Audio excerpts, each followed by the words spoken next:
Governor Pillen, thank you so much for taking a little bit of time out of your schedule to visit with us about your Catholic faith. And I want to start off by talking about the foundation of your faith. What was it like growing up Catholic in the Pillen household? Oh gosh, fascinating. So we grew up west of a little town called Platte Center. I was just back last fall. We celebrated the 100th anniversary of the building of the church, St. Joe's Catholic Parish. We had a grade school. So yeah, we prayed before every meal.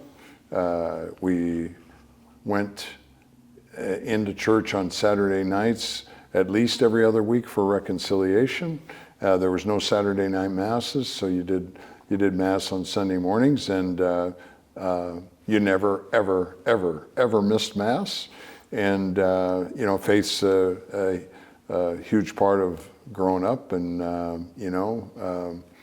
it was faith and family and hard work, and that's the way it was. So throughout your life, you've been a successful businessman. Now you're governor of the state of Nebraska.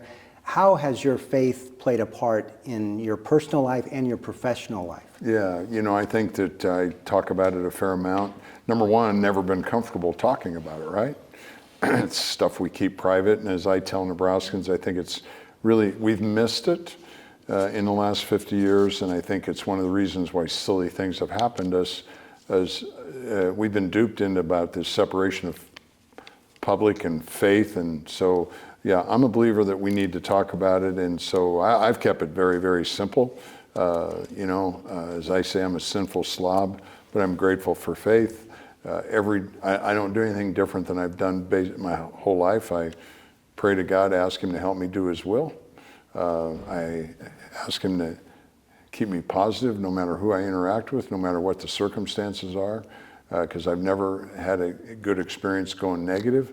And sometimes it's human nature. We can go negative. Just really, really pray for strength to be 100% positive, and then work hard. And that's about as simple as it is, and trying to get better and better at relying on God every moment of the day instead of thinking I can do it better. Looking back, were there ever times where you felt your faith was really tested, and how did you work through those times? Oh yeah, faith is tested a lot.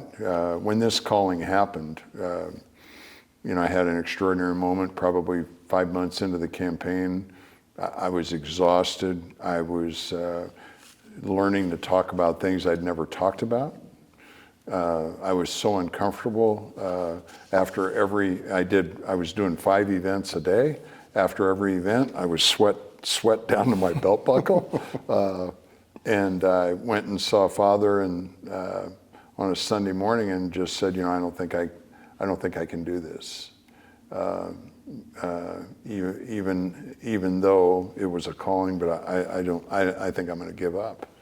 And Father was extraordinary. It was one of the incredible moments to help me through. He said, "Ain't you figured it out yet, Jim?" I said, obviously I haven't. He said, "You're not quitting. God has you exactly where He wants you, because He wants all of you, not part of you, all of you." And it was a really, really extraordinary, transformative moment, because I'm blessed with some gifts of competitiveness and passion, and work hard, and sometimes I've just thought I can do it, and that turned the corner for me dramatically to everything. Whenever I do anything, I say, "Okay, God." And so from that moment on, anytime I ever give a talk, I just say, okay, God, I'm not sure, but I know You will be with me. I know You will give the words that the people need to hear, and You'll use me. And I can't tell you the peace I have. Very rarely do I go by a scripted speech. I have an idea what we're going to talk about, and I just trust in the Holy Spirit. Mm-hmm. Well, one time when you were tested, at least physically, if not spiritually, came back in December when you were on a horse ride and you fell off that horse. Yeah. So it resulted in really serious injury. 7 broken ribs, laceration to your spleen and to your kidney, I believe, and a broken vertebrae. And First of all, how are you doing? I'm doing good, thank you. As I say, I call it a life-giving moment. I'm doing great only by God's grace and just extraordinary prayers of Nebraskans and people all over the country. It's just overwhelming. Mm-hmm. Still 9 weeks out, it's hard for me to talk about without getting choked up. Mm-hmm. But I'm doing great. And it was a life-giving moment, and in a life-giving moment, you have one of two choices. It appears to me, you either cave or you come out better. I have faith that God is using me, has given me another shot at life, because we were just a couple inches off from probably not being around, and it could have been worse in a whole lot of other ways. So by God's grace, tons of prayers, great health care, I'm doing really well. And during that time when the pain was so intense, how did you lean on your Catholic faith? Well, the most difficult moment was right after the accident, and until medical folks got there, and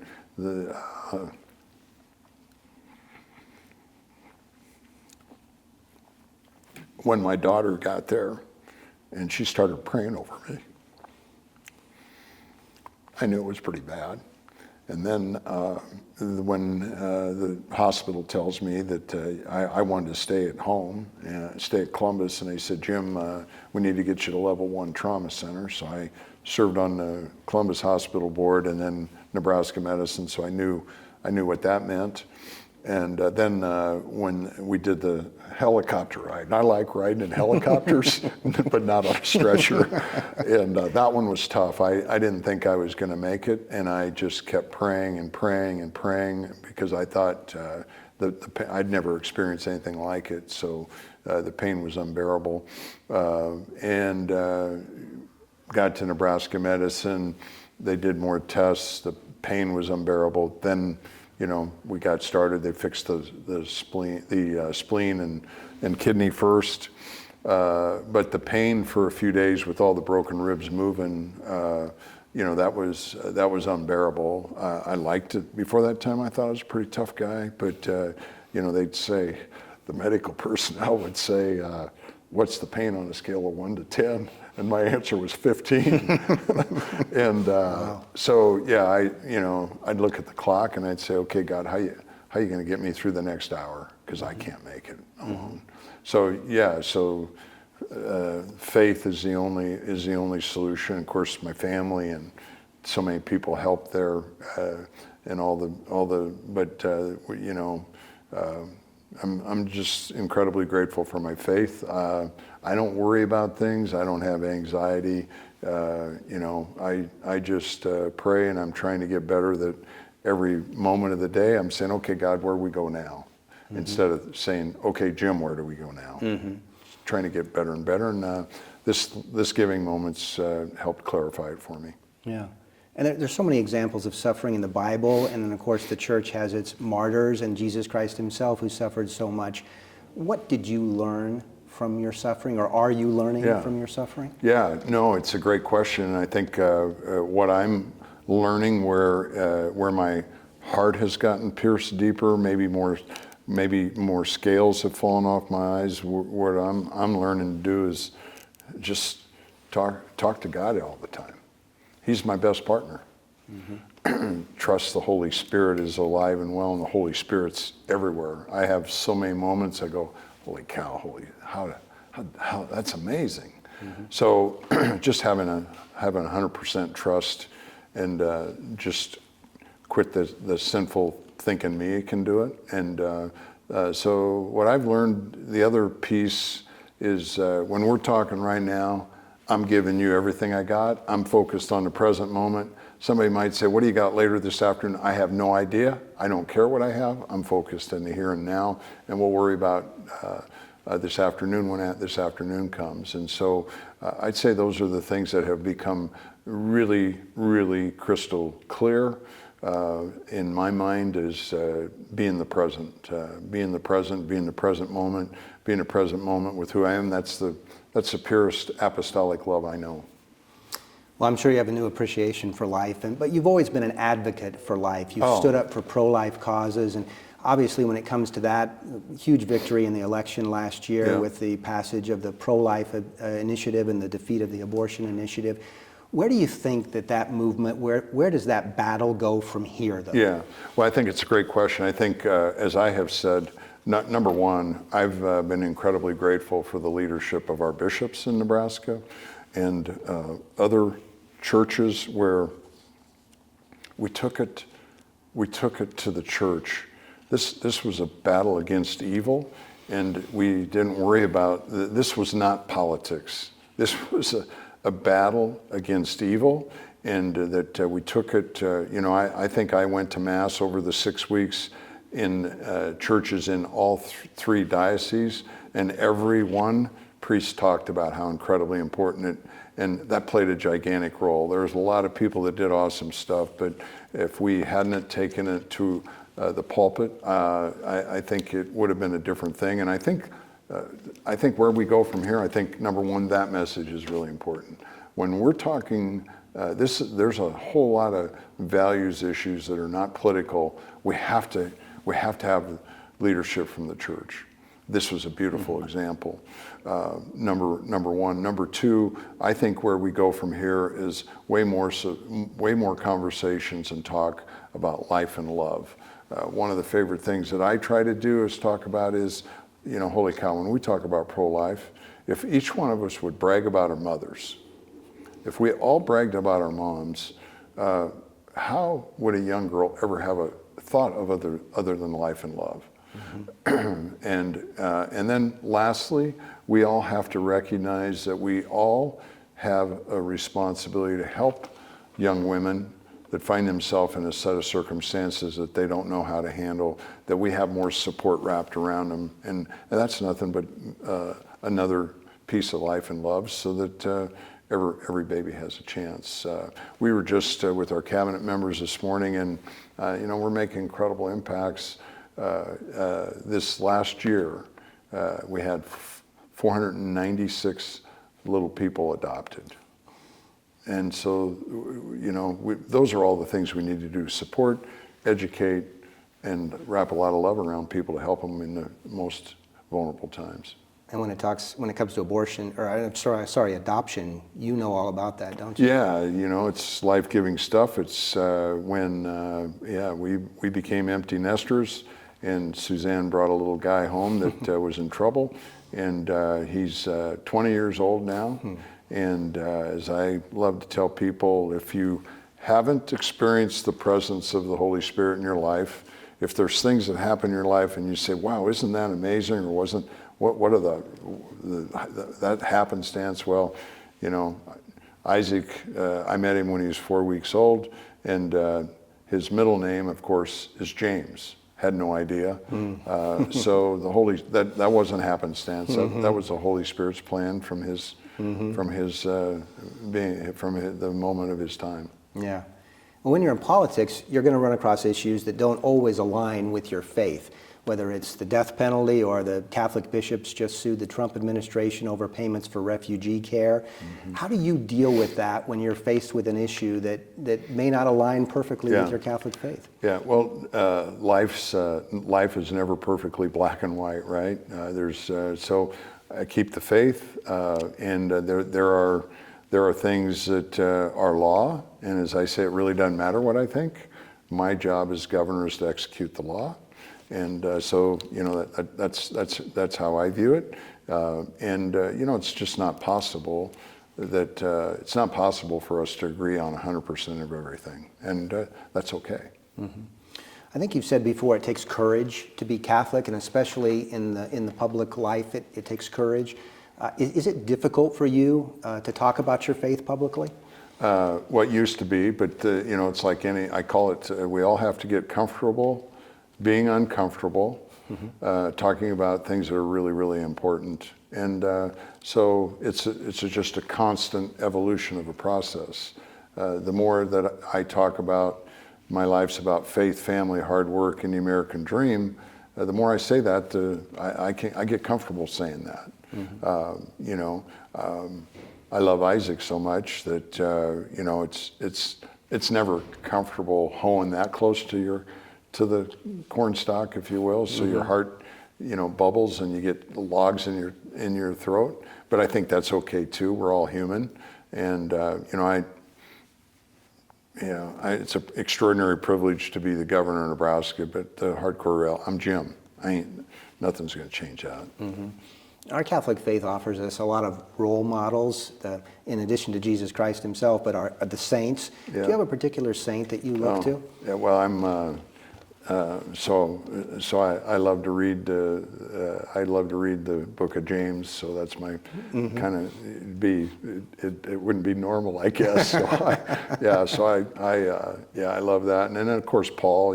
Paul had extraordinary thorns in his side and did some horrific stuff and believed in redemption and then getting the story out. And so he's an inspiration. I mean, he did it all, and then once the gift of grace hit him for Christ, he gave it all up. He did anything, and he had extraordinary faith. So your schedule is so packed. Give us some insight into your prayer life. How do you find the time to pray? Oh, you just got to make some. So I probably need to do better at exactly quiet time, but early morning. And I like to work out. I like to run. I've been curtailed a little bit here the last couple of months, but when I do that, I pray rosaries. I have prayers that I like to recite, and then there's times I'll just go and put myself in the presence. So that's the best time for me. Now that I don't drive very much ever, and I'm in the back seat. If I'm not on the phone call, I'll get my rosary out. I'll pray. I got a couple devotionals that are really important to me that I click through, and I've been doing them for years. And I'll have notes from 2015, and so the books are getting a little tattered, but they still work good. That's great. So finally, this world at times can seem overwhelming. It can beat people down. There's a lot of negative going on in the world. What's your, first of all, are you optimistic about where we are as a state and as a nation? And what's your advice to the average Catholic out there? How would you encourage them? Yeah, well, number one, I'm jacked.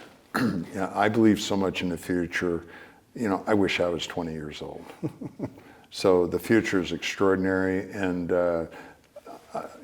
Suzanne and I were at the inauguration, and then we were back in D.C. for the governor's meetings and had opportunities to be with the president and be with cabinet members. And these are extraordinary people. Brooke Rollins, Secretary of Agriculture, an incredible Christian lady. So I'm really jacked, and I'm really jacked about all the people, what we're doing here in the state of Nebraska. So yeah, the encouragement's really, really simple. We absolutely have to stay focused on what matters. Father Joe said it best right before the election. Look, it doesn't matter. What we can do is what we can do for ourselves and our family and what we do in our community.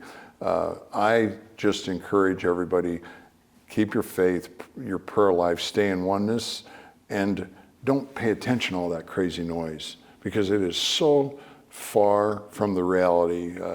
What I have experienced with President Trump one-on-one, face up, he's an incredibly compassionate, caring human being. He gets portrayed 180 degrees opposite of that in the press. So don't pay attention to that noise. Don't wait. I haven't watched news for 4 years. I haven't missed anything. I think it's really, really important that we stay focused on what we can do. And the best we can do is by faith, and we can inspire each other. We can inspire each other to, pound on the door next to a neighbor that you haven't known. They might have a kid that really needs to play catch with you. Mm-hmm. Those are the things I think we need to focus on. I call it the 1/10 of 1%. The 1/10 of 1% of the crazies on the far left side and on the far right side, and the silent keyboard warriors. Don't pay attention to that noise. It has no bearing on anything. Governor Pillen, thank you for your time and for sharing a little bit about your Catholic faith with us. Thank you for your work. Thanks for your message. Thanks for helping encourage all of us to get comfortable being uncomfortable and sharing our faith. It's good stuff. Appreciate it. Thank you. Yep.